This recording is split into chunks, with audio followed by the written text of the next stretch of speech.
कथा फोनचा शेवटचा मेसेज. लेखक राहुल सुर्वे. ती रात्र 2 वर्षापूर्वीची. आरवच्या डोळ्यात अजूनही तशीच होते, जणू काळजावर कोरलेला एक शांत निळ्या रंगाचा क्षण. आज तिची आठवण अधिकच तीव्र होती.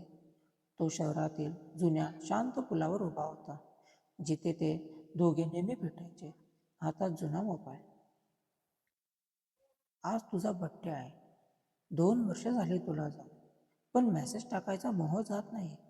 त्या पुलाला, त्या धुक्याला आणि त्या आठवणीला उद्देशून तो बोलत होता. Happy birthday, miss you.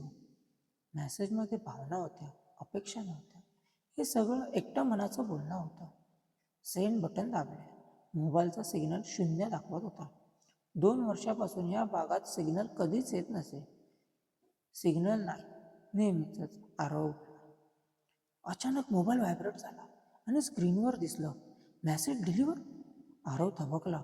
त्याच्या मनात एक थंड थरथरणारा विचार आला. वारा जोरात सुटला आणि त्याच्या अंगावरचे लोकरीचे स्वेटर उडू लागले. डिलिव्हर? पण कुठे? हे फक्त एक टेक्निकल ग्लिच आहे की दुसरे काहीतरी?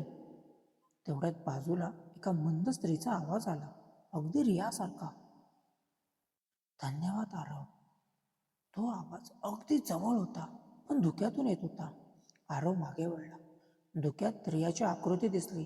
तिच्या चेहऱ्यावर हलकी हसू होती, तीच हसू जी त्याला आठवत होती. मग ती हळूहळू हवेत विरली.